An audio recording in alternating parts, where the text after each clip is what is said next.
Elizabeth Taylor's final words weren't, "I love you," or "goodbye." She whispered, "Tell them I was never who they thought I was." Her nurse recorded everything. This is what really happened. March 23, 2011. Cedars-Sinai Medical Center, Los Angeles. Elizabeth Taylor lay dying in room 612, her legendary violet eyes now clouded with the knowledge that her time was running out. But Elizabeth wasn't alone in those final hours. Beside her bed sat Rebecca Chen, a private duty nurse who had been caring for Elizabeth during her last weeks of life. What Rebecca didn't tell Elizabeth's family was that she had been secretly recording their conversations for the past month, documenting Elizabeth's final confessions about the secrets she had carried for decades. Rebecca had worked as a private nurse for Hollywood celebrities for over 20 years, but she had never encountered anyone like Elizabeth Taylor. Someone who carried the weight of an entire industry's dark secrets on her shoulders. Rebecca had started recording because she knew she was witnessing history, the final days of Hollywood's last great movie star. But what Elizabeth revealed in those recordings would change everything the world thought it knew about her life, her loves, and the devastating price she paid for fame. "Tell them I was never who they thought I was," Elizabeth whispered on that final day, her voice barely audible but her words crystal clear. "The Elizabeth Taylor they loved was a character I played for 70 years. I'm tired of performing. I want to tell the truth before I die." Rebecca's hidden recorder captured every word as Elizabeth began the most honest conversation of her entire life. A final confession that revealed the devastating truth about what it really cost to be Elizabeth Taylor, and how that cost had nearly destroyed everyone she had ever loved. But Elizabeth's shocking revelations about her true identity had only just begun. "I need to tell you something about Richard," Elizabeth continued, her breathing labored but her voice gaining strength as she spoke about her greatest love. "The world thought we had this epic romance, this passionate love affair that defined us both. Everyone believed we were these tortured souls who couldn't live with or without each other. But that wasn't the whole truth." Rebecca leaned closer, her recording device hidden beneath Elizabeth's medical charts, capturing every word of what would become Elizabeth's final testimony about the man she had married twice and loved until the day she died. "Richard and I weren't just lovers," Elizabeth whispered, her words sending chills down Rebecca's spine. "We were conspirators. We created a love story for the world because it sold movie tickets and kept the press distracted from the real secrets we were hiding. Our romance was real, but it was also our greatest performance." Elizabeth revealed that her tumultuous relationship with Richard Burton, which had dominated headlines for decades and was considered one of the great love stories of the 20th century, had been partially manufactured for public consumption. Their dramatic fights, public reconciliations, and passionate declarations of love were genuine emotions, but they were also calculated performances designed to hide much darker truths about their private lives and the people they were protecting.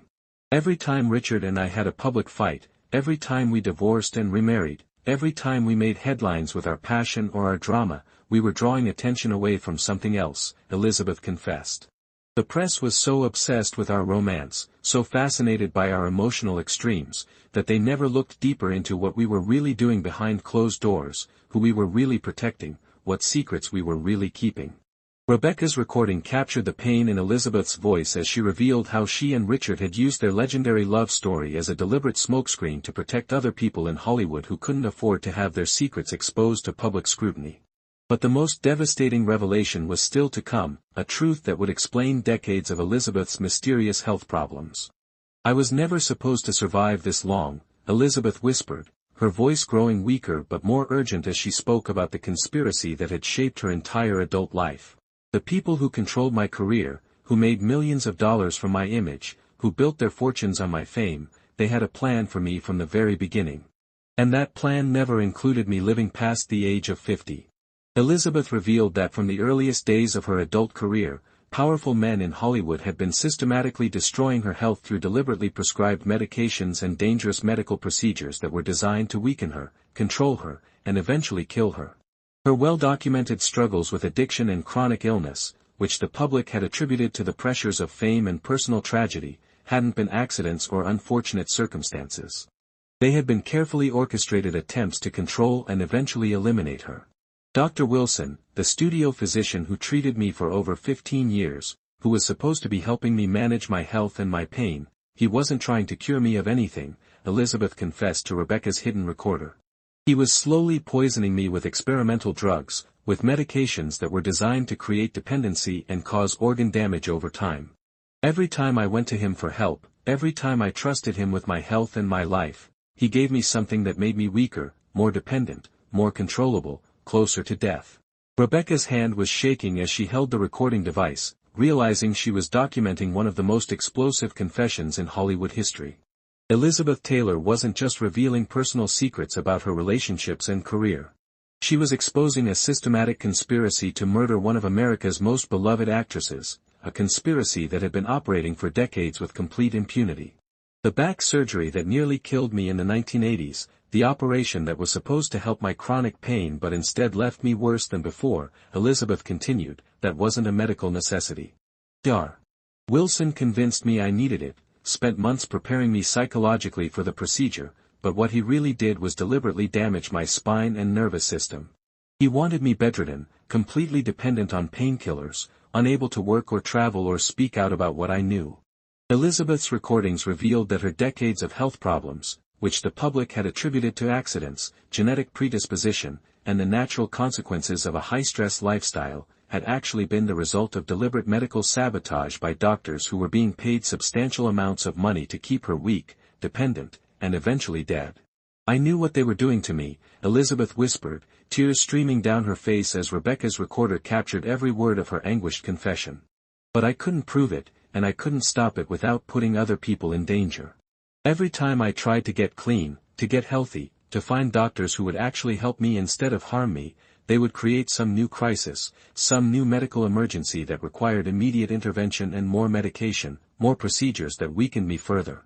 Elizabeth revealed that her supposed addiction to prescription medications had actually been a deliberately created dependency, maintained by doctors who gradually increased her dosages and introduced new substances specifically designed to damage her cognitive function and physical health. But Elizabeth's most heartbreaking confession was about the children she had lost, the pregnancies that ended in miscarriages that she now believed had been deliberately caused by the same medical conspiracy that was slowly killing her. The baby Richard and I lost in 1968, the pregnancy that devastated both of us and nearly ended our marriage, Elizabeth revealed, her voice breaking with grief that had been suppressed and hidden for decades. That wasn't a natural miscarriage caused by stress or age or medical complications. Dr. Wilson gave me something, told me it was prenatal vitamins to ensure a healthy pregnancy. 3 days later, I lost the baby in a way that nearly killed me too. Rebecca realized she was recording evidence of murder. Not just attempted murder of Elizabeth, but the actual killing of her unborn children by doctors who saw Elizabeth's potential offspring as threats to their long-term control over her career and the massive fortune she was generating for their employers. They couldn't let me have a normal family, Elizabeth continued, her voice filled with a pain that had clearly haunted her for decades. Children would have given me something to live for beyond my career, something that mattered more than their plans for me, something that would have made me willing to fight back no matter what it cost. So they made sure I could never carry a pregnancy to term once they realized how dangerous a happy Elizabeth Taylor would be to their operation. The recordings revealed that Elizabeth had actually been pregnant 7 times during her various marriages, but had only been allowed to carry 4 pregnancies to completion, and only then because those children were conceived and born before the medical conspiracy against her was fully operational and sophisticated enough to prevent live births without obvious evidence of foul play. But Elizabeth's confession was about to reveal an even more devastating secret, one that would implicate some of the most powerful people in Hollywood and explain decades of mysterious deaths among the entertainment industry's biggest stars. Rock Hudson didn't die of AIDS, Elizabeth whispered, looking directly at Rebecca to make sure she understood the magnitude of what she was revealing. Rock was murdered by the same people who tried to kill me, because he had discovered evidence of what they were doing and was preparing to expose the entire conspiracy to the FBI and the press. Elizabeth revealed that Rock Hudson had uncovered evidence of the systematic poisoning and medical sabotage of Hollywood stars and had been preparing to go public with his findings when he was diagnosed with what everyone believed was AIDS. But Elizabeth knew the truth. Rock had been deliberately infected with HIV to silence him before he could reveal what he had learned about the conspiracy. Rock called me the night before he died, Elizabeth confessed, her voice barely audible now but filled with an urgency that made every word crystal clear. He told me they had gotten to him, that the AIDS diagnosis was just a cover story for murder. He begged me to continue his investigation, to find a way to expose what they were doing to us and to other stars who were getting too powerful or too independent. Rebecca's recorder captured Elizabeth's revelation that her decades of AIDS activism, which had made her one of the most respected humanitarian figures in Hollywood, hadn't just been motivated by compassion for Rock Hudson and other AIDS victims. It had been her way of investigating his murder while appearing to support a completely unrelated charitable cause. Every dollar I raised for AIDS research, every event I attended, every speech I gave about the importance of finding a cure, Elizabeth whispered, I was using it as cover to investigate Rock's death and gather evidence about the conspiracy. But I was never able to prove anything concrete enough to take to authorities. They were too careful, too well connected, too protected by people in positions of power. Elizabeth's final recordings revealed that she had spent the last 30 years of her life secretly investigating a conspiracy that reached to the highest levels of the entertainment industry, involving studio executives, government officials, and medical professionals who had been systematically murdering or incapacitating stars who threatened their control over Hollywood's power structure and financial systems. The list of stars they killed is much longer than anyone realizes, Elizabeth confessed, her voice growing stronger as she spoke about the friends and colleagues she had lost to what she now knew was systematic murder. Marilyn Monroe, James Dean, Rock Hudson, Judy Garland, dozens of others who died young or suffered mysterious illnesses that destroyed their careers. All of them were threats to the system in some way, and all of them were eliminated when they became too dangerous to control through conventional means. Elizabeth revealed that Marilyn Monroe had been killed because she was planning to expose her relationships with powerful political figures, relationships that could have brought down entire administrations if the details had become public. James Dean had been murdered because he was planning to start his own production company and help other young actors avoid the exploitative contracts that kept them trapped in the studio system. But Elizabeth's most devastating revelation was about her own survival and why she had been allowed to live when so many others had been killed for far less threatening behavior. I survived because I agreed to become their spokesperson, Elizabeth whispered, shame and regret evident in her voice even decades after making the decision that saved her life. Every time I spoke publicly about my health struggles, every time I appeared at an event looking fragile or confused or dependent on medication, I was following a script they gave me. They kept me alive as a living example of what happened to stars who tried to resist their control. Rebecca realized that Elizabeth Taylor's entire public persona during her later years, the frail, medication-dependent woman who struggled with her weight and her health, had been an elaborate performance designed to discourage other stars from investigating or exposing the conspiracy that controlled their lives. My weight gain, my slurred speech at public events, my appearances where I seemed confused or disoriented, Elizabeth confessed, all of that was carefully orchestrated acting. They wanted the world to see me as a cautionary tale, a once great star destroyed by her own excesses and inability to handle fame. Elizabeth revealed that she had maintained her mental clarity and physical strength throughout her supposed decline, but had been forced to pretend to be weak and damaged in public to protect the people she loved from the same fate that had befallen Rock Hudson and so many others. Every time I appeared in public looking sick or confused, every time I let people think I was just another washed-up star who couldn't handle her success, I was saving someone else's life, Elizabeth whispered. As long as I played the role of the broken celebrity, as long as I let them use me as their cautionary tale, they left my children alone, they left my remaining friends alone, they left the people I loved out of their plans.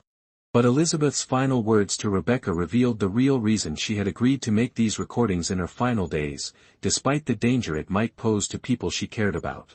I'm telling you this now because I'm dying, and they can't hurt me anymore, Elizabeth said, her voice growing stronger as she approached the end of her confession.